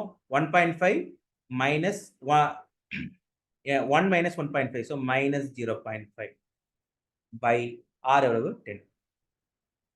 அப்போ 1 by D is equal to, so இது இங்க வந்துருச்சு அப்படின்னா 0.5 divided by 10 minus 1.5 by 20. LCM எடுத்தீங்கன்னா 10க்கு 20க்கு LCM எடுத்தீங்கன்னா 20. இதை மல்டிப்ளை பண்ணீங்கன்னா என்ன ஆயிரும்? 2 into 0.5 1 minus 1.5 வரும். 1 minus 1.5. ஸோ இங்க பாத்தீங்கன்னா R போடும்போது கேர்ஃபுல்லா இருக்கணும். R போடும்போது யாரோட R? இந்த பிளேன் சர்ஃபேஸுக்கான R. பிளேன் சர்ஃபேஸ்ல தான் ரிஃப்ராக்ஷன் நடக்குது. நமக்கு வந்து இங்க நடந்த மாதிரி நம்ம போட்டுறக்கூடாது. இது பை கான்வெக்ஸ் லென்ஸ்ல இது ஒரு ஆர், இது ஒரு ஆர். 2 ஆர் போடுவோம். இது R1, இது R2ன்னு போடுவோம். பட் இங்க வந்து பார்த்தோம்னா, ஒரு சைடு பிளேன் இருக்கு இல்லையா? பிளேனுக்கு ரேடியஸ் என்ன? ஒரு ஸ்ட்ரெயிட் பிளேனுக்கு ரேடியஸ் வந்து இன்ஃபினிட்டி. சரியா? சோ அப்ப இங்க ஆன்ஸர கரெக்ட்டா போட்டுக்கணும். இது என்ன? இன்ஃபினிட்டி. This is infinity. ஏன்னா, எனக்கு ரிஃப்ராக்ஷன் இந்த பிளேன் சர்ஃபேஸ் வழியா தான் நடக்குது. ஓகேயா? இதுதான் அந்த ஹெமிஸ்பெரிக்கல் கிளாஸ். இந்த சர்ஃபேஸ்ல தான் என்ன நடக்குது? ரிஃப்ராக்ஷன் நடக்குது. ஓகேயா? அப்ப இங்க R வேல்யூ என்ன? இன்ஃபினிட்டி. அத கேர்ஃபுல்லா போடணும். அப்போ 1/d is equal to 1.5 by 20. ஏன்னா 1 by infinity 0. இப்போ d is equal to என்ன வரும்னா 20 divided by 1.5 அல்லது 20 divided by வந்து பாத்தீங்கன்னா நீங்க என்ன போட்டுக்கலாம்? 1.5 அந்த மாதிரி ஆன்சர் வரும். ஸோ 20 divided by 1.5 என்ன வரும்? 20 divided by 1.5 அப்ப ஆன்சர் என்ன வரும் அப்படின்னு பாத்தீங்கன்னா 40/3 வரும் இல்லையா? 3/2 போட்டீங்கன்னா 40/3. ஸோ 40/3னா அப்ராக்சிமேட்டா 13 பாயிண்ட் சம்திங்ல ஆன்சர் இருக்கும். ஓகேயா? ஸோ இங்க ஆப்ஷன்ல எதுவுமே இல்ல. ஆக்சுவலா இங்க ஆப்ஷன் தப்பா இருக்குது. ஸோ ஆப்ஷன் என்ன இருக்கணும் அப்படின்னா இங்க இருக்கணும் 13.3 சென்டிமீட்டர். இதுதான் வந்து கரெக்ட். ஓகேயா? So the distance of point of convergence from the plane of surface. So இந்த பிளேன்ல இருந்து எந்த டிஸ்டன்ஸ்ல வந்து பார்த்தீங்கன்னா இருக்கும். ஸோ இங்க இருந்து இதுதான் அவங்க கொஸ்டின்ல கேட்டிருக்காங்க. ஸோ ஃபர்ஸ்ட் நடக்கிற ரிஃப்ராக்ஷன் இந்த கர்வ்டு சர்ஃபேஸ் வழியா நடக்குது. அதுக்கு இந்த ஃபார்முலா. செகண்ட் நடக்கிற ரிஃப்ராக்ஷன் இந்த பிளேன் வழியா நடக்குது. பிளேன் வழியா நடக்கும்போது ஆருக்கு பதிலா நீங்க என்ன போட்டுக்கணும்? இன்ஃபினிட்டி போட்டுக்கணும். ஓகேயா? ஸோ பிளேன் வழியா நடக்கும்போது நீங்க சிம்பிளாவே கூட சொல்லலாம். என்ன அப்படின்னா முதல்ல இருந்த டிஸ்டன்ஸ் என்ன? 20 சென்டிமீட்டர் தானே வருது. So 20 divided by refractive index போட்டீங்க அப்படின்னாலே ஆட்டோமேட்டிக்கா உங்களுக்கு என்ன கிடைச்சிரும்? 20 டிவைடட் பை மியூ போட்டீங்கனாலே ஃபைனல் இமேஜ் என்னன்னு கிடைச்சிரும். தட் இஸ் டி என்னன்னு உங்களுக்கு கிடைச்சிரும். செகண்ட் நடக்கிற ரிஃப்ராக்ஷன் பிளேன் சர்ஃபேஸ் வழியா நடக்குது இல்லையா? பிளேன் சர்ஃபேஸ் வழியா நடக்கிறதுக்கு 20 டிவைடட் பை ரிஃப்ராக்டிவ் இண்டெக்ஸ் அதாவது n வேல்யூ போட்டீங்கனாலே ஈஸியா உங்களுக்கு என்ன கிடைச்சிரும் அப்படின்னா இமேஜ் கிடைச்சிரும். ஓகேயா? அப்பேரண்ட் டெப்த்னு ஒரு கான்செப்ட் படிச்சிருப்போம். அந்த கான்செப்ட்ல இருந்து நீங்க இதை போட்டுக்கலாம். 20 divided by 1. So 20 divided by 1.5 தான் உங்களுக்கு ஃபைனலான கிடைக்கிற டிஸ்டன்ஸ். சரியா? ஸோ இந்த 20 எப்படி அரைவ் பண்றோம் அப்படிங்கிறது மேட்டர். ஸோ 20 எப்படி அரைவ் பண்றோம் அப்படின்னா எனக்கு முதல்ல கிடைக்கிற இமேஜ் 30 சென்டிமீட்டர்ல கிடைக்கும். அப்போ பிளேன்ல இருந்து வந்து பார்த்தோம்னா அது பிளேன்ல இருந்து 10 சென்டிமீட்டர் கேப்ல ஆப்ஜெக்டா ஃபார்ம் ஆகும். பிளேன்ல இருந்து 10 சென்டிமீட்டர்ல அது ஆப்ஜெக்டா ஃபார்ம் ஆகும். ஓகேயா? ஸோ இதான் இந்த கேள்வி. அடுத்து ஸோ இந்த கொஸ்டின் இது எக்ஸ்பெக்ட் பண்ணலாம். The variation of current through and of potential across a resistor are shown below. ஒரு கரண்ட் பொட்டன்ஷியல் டிஃபரன்ஸ் ரெண்டுக்கும் கிராஃப் கொடுத்துருக்காங்கப்பா. இது டைம் பொட்டன்ஷியல் டிஃபரன்ஸ் எப்படி இருக்குது? இப்படி இருக்குது. கரண்ட் எப்படி இருக்குது? இப்படி இருக்குது. ஸோ முதல்ல இது என்ன கிராஃப்? இது யாரை மீன் பண்ணும்? ஏசி இல்லையா? ஆல்டர்னேட்டிங் கரண்ட் தானே. ஆல்டர்னேட்டிங் கரண்ட் ஒரு எது வழியா போகுது? ஒரு ரெசிஸ்டர் வழியா போகுது. இங்க பாருங்க பொட்டன்ஷியல் டிஃபரன்ஸும் சரி கரண்ட்டும் சரி ஒரே ஃபேஸ்ல இருக்குது. விக்கு என்ன formula? Vm sin omega t ன்னு சொல்லுவோம். ஐக்கு என்ன formula? Im sin omega t. கரெக்டா? இப்போ கேள்வி என்ன? which graph best represents the variation of power கேக்குறாங்க. பவருக்கு என்ன formula? power is equal to V into I. V into I இது ரெண்டையும் மல்டிப்ளை பண்ண என்ன வரும்? Vm into Im into sin square omega t. அப்ப இதுவும் சைன் கிராஃப் தான். பவர் என்ன? சைன் கிராஃப் தான் வரப்போகுது. பட் சைன் ஸ்கொயர் இருக்குது.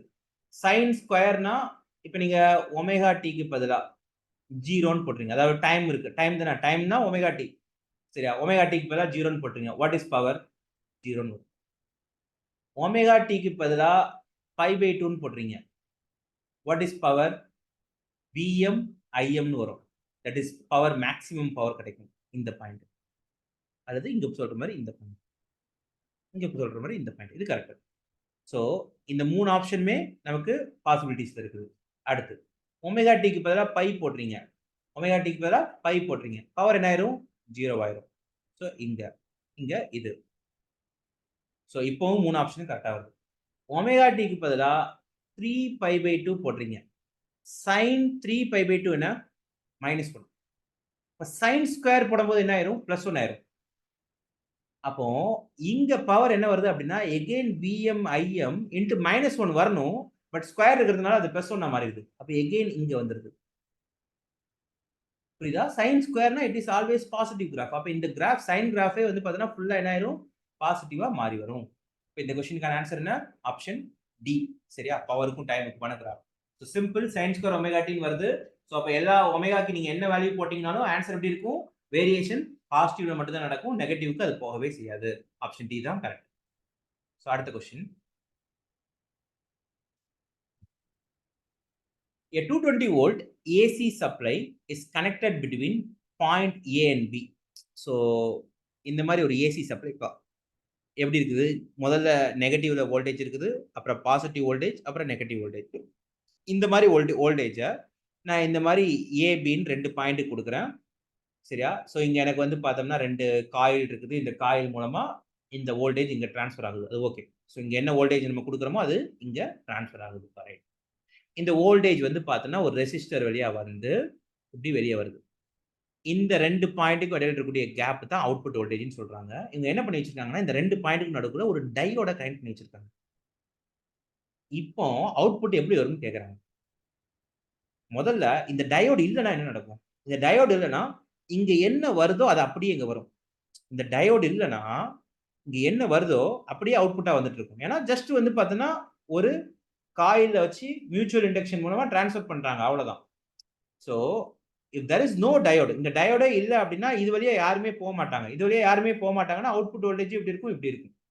இது எப்போ நோ டயோடா இருந்துச்சுன்னா. டயோடு இருக்கும்போது இது வழியா யாராச்சும் போவாங்களா? டயோடு வழியா எப்போ போவாங்க? ஒரு டயோட்ல 2 கான்செப்ட் தான் நம்ம நல்லா ஞாபகம் வச்சுக்கணும். ஒண்ணு ஃபார்வர்ட் பயாஸ், ரிவர்ஸ் பயாஸ். டயோட்ல ஃபார்வர்ட் பயாஸா இருந்தா மட்டும் தான் உள்ள கரண்ட் போகும். ரைட்டா? அது கனெக்ஷன்ல வரும். ரிவர்ஸ் பயாஸஸ்னா அது கனெக்ஷன்லயே வராது. ஃபார்வர்ட் பயாஸ்னா என்ன அர்த்தம்? நீங்க குடுக்குற பிளஸ், மைனஸ் இருக்கு இல்லையா? Plus, minus. ஆக்சுவலா இங்க பிளஸ், மைனஸ் மாறிட்டே வரும். டயோட்ல இதுதான் பிளஸ், இதுதான் மைனஸ். டயோட்லனா இதுதான் பிளஸ், இதுதான் மைனஸ். இல்லையா? இப்போ ஃபர்ஸ்ட் நீங்க என்ன குடுக்குறீங்கப்பா? நெகட்டிவ் ஹால்ஃப் குடுக்குறீங்க. கரெக்ட்டா? அப்ப இங்க என்ன பண்றீங்க? நெகட்டிவ உள்ள அனுப்புறீங்க. இது யாரு? நெகட்டிவ். இது யாரு? பாசிட்டிவ். இது நெகட்டிவ், பாசிட்டிவ் அப்படின்னா, ஃபர்ஸ்ட் இதுல இந்த போர்ஷன்ல இந்த போர்ஷன் இருக்கும்போது டயோடு என்ன கேஸ்ல வந்துருது? நான் குடுக்குறது நெகட்டிவ். ஸோ நெகட்டிவ் டயோடோட பாசிட்டிவோட மீட் பண்ணும்போது டயோடு என்ன ஆயிருது? ரிவர்ஸ் பயாஸ்ல வந்துருது. டயோடு ரிவர்ஸ் பயாஸ்ல வந்துருச்சு அப்படின்னா, ஆட்டோமேட்டிக்கா டயோடு கனெக்ஷன்லயே இருக்காது. ஸோ இந்த போர்ஷன்ல எந்த விதமான மூவ்மெண்ட்டும் இருக்காது. அப்போ நீங்க குடுக்குற அவுட்புட் உங்களுக்கு அப்படியே வந்துரும். இப்ப குடுக்குற அவுட்புட் அப்படியே வந்துரும். டயோடு கனெக்ஷன்லயே இருக்காது. இந்த போர்ஷன் வரும்போது டயோடு ரிவர்ஸ் பயாஸ்னா டயோடு உள்ள கனெக்ஷன்லயே வராது. டயோடு கனெக்ஷன்ல வராதுன்னா இந்த இடத்துல எந்த வோல்டேஜ் டிராப்பும் நடக்கும். ரைட்டா? அப்ப நீங்க என்ன குடுக்குறீங்களோ அது அப்படியே உங்களுக்கு வெளிய வந்துரும். டயோடு இல்லாத மாரி தான் கனெக்ட். இப்ப இப்படி குடுக்குறீங்க. இப்படி குடுத்தீங்க அப்படின்னா டயோடு என்ன ஆயிருது? ஃபார்வர்ட் பயாஸ்க்கு வந்துருது. டயோடு ஃபார்வர்ட் பயாஸ்க்கு வந்துருச்சுன்னா, இப்படி போற வோல்டேஜ்க்கு நடுவுக்குள்ள ஒரு ஆள கனெக்ட் பண்ணி வச்சுட்டீங்க அப்படின்னா, நடுவுக்குள்ள ஒரு ஆள கனெக்ட் பண்ணி வச்சுட்டீங்க அப்படின்னா, நீங்க குடுக்குற வோல்டேஜ் என்ன ஆயிரும்? இது 2க்கும் நடுவுக்குள்ள போய் ஷார்ட் ஆயிரும். ரைட்டா? வயர் என்ன ஆயிருது? 2 வயர் இப்படி போயிட்டு இருக்கிற வரைக்கும் ஓகே. இந்த 2 வயரையும் இப்படி கனெக்ட் பண்ணிட்டீங்கன்னா என்ன ஆயிரும்? ஷார்ட்டேஜ் ஆயிரும். ரைட்டா? ஷார்ட் சர்க்யூட் ஆயிரும். அப்போ டயோடு ஃபார்வர்ட் பயாஸ்ல வரும்போது ஆட்டோமேட்டிக்கா என்ன ஆயிரும்? ஷார்ட் சர்க்யூட் ஆயிரும். ஷார்ட் சர்க்யூட் ஆயிருச்சுன்னா அவுட்புட் வோல்டேஜ் வராது. வெளிய வராதா? இது 2க்கும் நடுவுல 2யும் கனெக்ட் பண்ணிட்டீங்கன்னா there is no voltage difference. ரைட்டா? அப்போ செகண்ட் போர்ஷன்ல வராது. தேர்ட் போர்ஷன்ல ஆஸ் யூசுவல் வரும். ஆப்ஷன் தான். ஸோ இது ஒரு நல்ல கேள்வி. அண்ட் இந்த கைண்ட் ஆஃப் கொஸ்டினையும் நம்ம இந்த வாட்டி எக்ஸ்பெக்ட் பண்ணலாம். இதுக்கு முன்னாடி பெருசா கேட்டது இல்ல. இதை எக்ஸ்பெக்ட் பண்ணலாம். அடுத்த கொஸ்டின் போலாம். ஸோ ஆப்ஷன் 1 தான் கரெக்ட் இதுக்கு. ஆப்ஷன் 1. ரைட்டா? சரி. ஸோ அடுத்த கொஸ்டின் பாருங்க. இது ரொம்ப ஈஸியான கேள்வி தான். சின்னதா ஒரு ஹிண்ட் மட்டும் குடுத்திருப்பாங்க. சின்னதா ஒரு ட்விஸ்ட் மட்டும் இருக்கும். 2 particles of mass 2 kg and 5 kg are projected from the top of a tower. அதாவது ஒரு டவர் இருக்குப்பா. ஒரு உயரமான பில்டிங் இருக்குது. இந்த பில்டிங்ல 2 பாடி இருக்குது. ஒரு பாடி வந்து 2 kg, இன்னொரு பாடி வந்து 5 kg. The particle of 2 kg is projected vertically downward with speed u. அதாவது முதல் பார்ட்டிகிள வந்து பாத்தீங்கன்னா, நீங்க யூங்கிற ஸ்பீட்ல கீழ தள்ளி விட்டுறீங்க. யாரு? 2 கேஜிய. இது ஏன் கீழ விழுது அப்படின்னா, பிகாஸ் ஆஃப் கிராவிட்டினால கீழ விழுது. அதுல எந்த டவுட்டும் இல்ல. ஓகே. 2வது பார்ட்டிகிள நீங்க என்ன பண்றீங்க அப்படின்னா, ஹாரிசான்டலா புஷ் பண்றீங்க. Projected with and 5 KG is projected horizontally with same speed. 2வது பார்ட்டிகிள் இருக்கு இல்லையா, அந்த 5 கேஜி. இந்த 5 கேஜிய இப்படி அனுப்புறீங்க. இப்படி அனுப்புனீங்கன்னா அது என்ன ஆகும்? இப்படி வந்து இப்படி விழும். இல்லையா? முதல் இருக்கவன் ஸ்ட்ரைட்டாவே கீழ வந்து விழுந்துருவான். 2வது இருக்கிறவன் கொஞ்சம் தள்ளி வந்து விழுவான். இப்ப என்ன கேட்கறாங்கன்னா, இவங்க 2 பேருக்கும் ஒரு சென்டர் ஆஃப் மாஸ் இருக்கும் இல்லையா? முதல்ல 2 பேரும் ஒண்ணா தான் இருந்தாங்க. ஒரே இடத்துல தான் இருந்தாங்க. 2 பேரையும் பிரிச்சு அனுப்புறேன். இவனுக்கு ஒரு ஆக்ஸலரேஷன் வருது A1. இவனுக்கு ஒரு ஆக்ஸலரேஷன் வரும். அது யாரு? A2. இவனுக்கு 2வது இருக்கிறவனுக்கு ஒரு ஆக்ஸலரேஷன் வரும் A2. இப்போ இவங்க 2 பேருக்கும் சென்டர் ஆஃப் மாஸ் பார்த்தீங்க அப்படின்னா, அதோட ஆக்ஸலரேஷன் என்ன? ACM கேட்கறாங்க. ஏசிஎம்னா நமக்கு ஃபார்முலா என்ன? 2 மாஸ் இருக்குது. M1 ஒருத்தன் இருக்கான். அவனுக்கு A1ங்கிற ஆக்ஸலரேஷன். M2, A2ங்கிற ஆக்ஸலரேஷன்ல போறாங்கன்னா, நீங்க கண்ண மூடிட்டு என்ன போடலாம்? M1A1 plus M2A2 by M1 plus M2ன்னு போடலாம். பட் இங்க ஹாரிசான்டலா நீங்க புஷ் பண்றீங்க. ஒரு ஸ்பீட் குடுக்குறீங்க. Is there any horizontal acceleration? இவங்க என்ன பண்ணிட்டாங்க? By neglecting the effect of air resistance. ஒரு பாடி ப்ரொஜெக்ட் ஆகி விழும்போது, ஹாரிசான்டலா ஏதாச்சும் ஆக்ஸலரேஷன் இருக்குமா? எப்பவுமே ப்ரொஜெக்டைல் மோஷன்ல ஹாரிசான்டல் ஆக்ஸலரேஷன் இருக்காது. அன்லெஸ் அதர்வைஸ் அவங்க ஏர் ரெசிஸ்டன்ஸ் இருக்குன்னு சொன்னா மட்டும் தான் ஆக்ஸலரேஷன் குறையும். ஹாரிசான்டல் ஆக்ஸலரேஷன் இருக்காது. வெர்டிகல் ஆக்ஸலரேஷன் எப்பவுமே இருக்கும். அது யாரு? கிராவிட்டி. அப்ப இந்த 5 கேஜி பாடிக்கு ஆக்ஸலரேஷன் இருக்குமான்னு கேட்டா, எஸ் இருக்கும். அது யாரு? கிராவிட்டி. இந்த 2 கேஜி பாடிக்கு டிஃபால்ட்டாவே அது கீழ தான் விழுது. வெர்டிகலா தான் விழுது. அதுக்கும் ஆக்ஸலரேஷன் என்ன? G தான். அப்ப 2 பேருக்குமே ஒரே ஆக்ஸலரேஷன் தான். 2 பேருக்குமே எக்ஸ்ட்ரா எந்த ஆக்ஸலரேஷனுமே கிடையாது. அப்ப நீங்க M1 into G plus M2 into G by M1 plus M2 போடணுங்கிற அவசியமே இல்ல. 2 பேருக்கும் ஒரே ஆக்ஸலரேஷன்ங்கும்போது ஆட்டோமேட்டிக்கா நீங்க G ன்னு சூஸ் பண்ணிட்டு போயிடலாம். இங்க G ய காமனா எடுத்துட்டீங்க அப்படின்னா M1 plus M2 by M1 plus M2. So option என்ன? A தான். 2 பேருமே ஒரே ஆக்ஸலரேஷன்ல தான் விடுறாங்க. என்ன ஒருத்தன் கொஞ்சம் தள்ளி போய் விடுறான். பிகாஸ் நீங்க இனிஷியலா ஒரு ஹாரிசான்டல் வெலாசிட்டி குடுத்ததுனால கொஞ்சம் தள்ளி போய் விடுறான். ரைட்டா? 2 பேருக்குமே என்ன? டுவர்ட்ஸ் எர்த் தான் என்ன இருக்குது? ஆக்ஸலரேஷன் இருக்குது. சோ 2 பேருக்கும் ஆக்ஸலரேஷன் ஒரே டைரக்ஷன்ல தான் இருக்குது. 2 பேருக்குமே ஆக்ஸலரேஷன் சேம் வேல்யூ தான். அப்ப சென்டர் ஆஃப் மாஸோட ஆக்ஸலரேஷன் என்ன? G தான். மத்த எதையும் பார்த்து கன்ஃப்யூஸ் ஆக வேண்டிய அவசியமே இல்ல. சோ இது ஒரு சின்ன கன்ஃப்யூசிங் கொஸ்டின் தான். இந்த கொஸ்டின்ல எந்த விதமான எதுவுமே இல்ல. ஸ்ட்ரைட்டாவே என்ன பண்ணிடலாம்? நீங்க யோசிக்காம Gன்னு போட்டுறலாம். கொஞ்சம் பார்த்து கொஸ்டின மட்டும் ரீட் பண்ணிட்டீங்கன்னா போதும். ஆன்சர் என்ன? G தான். ஓகே. வேற எதை பத்தியும் எந்த கால்குலேஷனும் இதுக்கு தேவையில்ல. ரைட்டா? சோ இப்ப பார்த்த கொஸ்டின்ஸ் எல்லாமே ஓரளவுக்கு வி கேன் எக்ஸ்பெக்ட். இதுக்கு முன்னாடி கேட்ட கொஸ்டின்ஸ்ல இருந்து சின்ன சின்ன டீவியேஷன்ஸ்ல வரக்கூடிய கொஸ்டின்ஸ். சோ இந்த டைப்ல நீங்க கொஞ்சம் ப்ரிப்பேர் பண்ணிக்கோங்க.